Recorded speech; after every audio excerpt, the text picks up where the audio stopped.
As we move into the morning, we're told that there's a breakthrough in the post-Brexit EU-UK talks, and the latest attempt to redraw the sketchy outlines of Britain's relationship with the European Union. The summit, full of symbolism, full of spreadsheets, and inevitably full of the scent of haddock, is sketchy. Back in 2020, as the United Kingdom slipped, not entirely gracefully, out of the European Union, Brexit was declared either a liberation or a lunacy, and yet 5 years on, the economic verdict is underwhelming. The UK, once derided as an average performer within the EU, is, well, still an average performer outside it, and the sunlit uplands remain stubbornly overcast. Now, Sir Keir Starmer, armed with what he calls ruthless pragmatism, is seeking a reset, not a return, a pragmatic piecemeal reassembly of parts of the old order.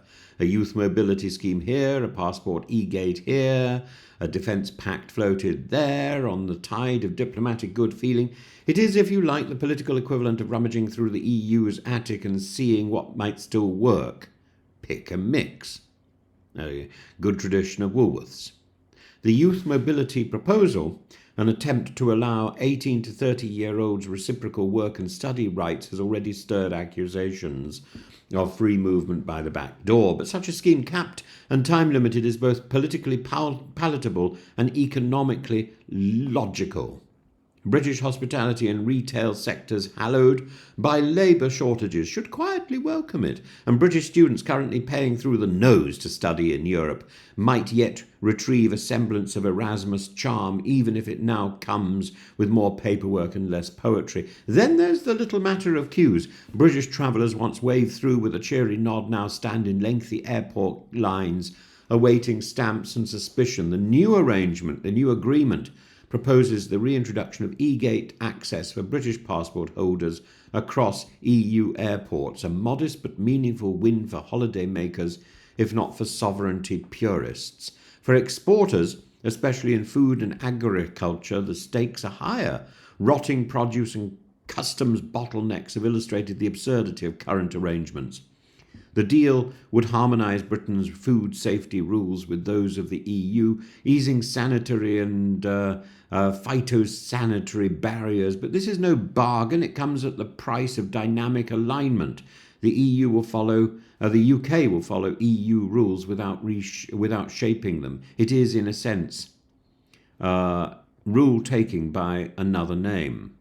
No UK-EU negotiation would be complete without a mackerel-based crisis, and the EU has insisted that any food export agreement must be linked to long-term fishing rights in UK waters. French trawlers are anxious, British coastal MPs are livid. Starmer has offered to extend current quotas, 75% of pre-Brexit levels, for a few more years, but Brussels wants longer-term guarantees, and Paris is still Paris. We must ask why, in 2025, fish continue to dominate our continental diplomacy.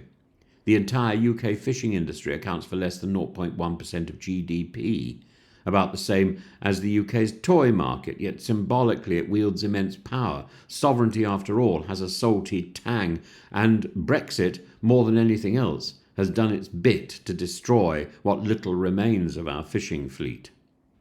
One of the smoother components of the deal is defence, with American commitment increasingly conditional.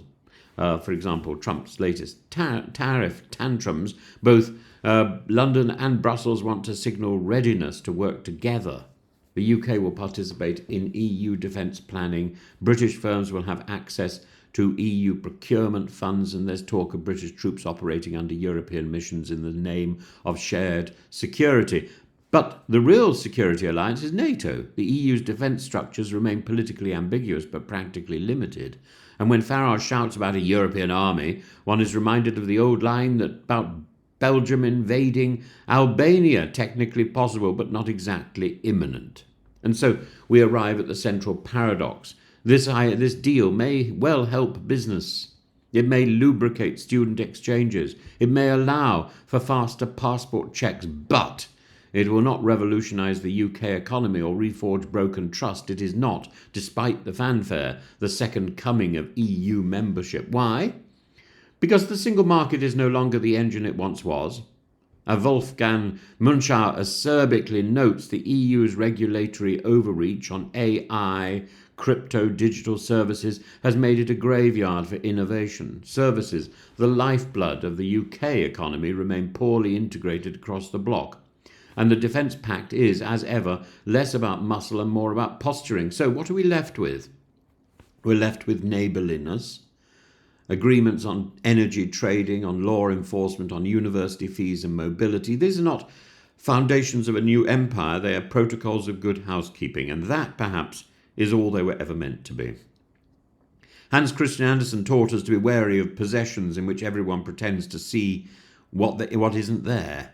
Starmer's summit may be seen in time as just that, as political tailoring, stitching together just enough cloth to convince both sides that something significant has been achieved. But even if the emperor is still underdressed, perhaps that's not the point. Perhaps the quiet restitching of trust, the restoration of routine cooperation, is itself a kind of success.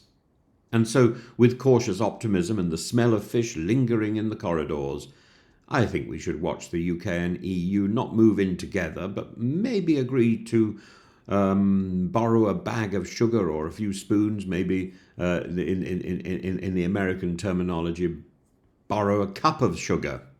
But sugar definitely is on the cards. Sugar.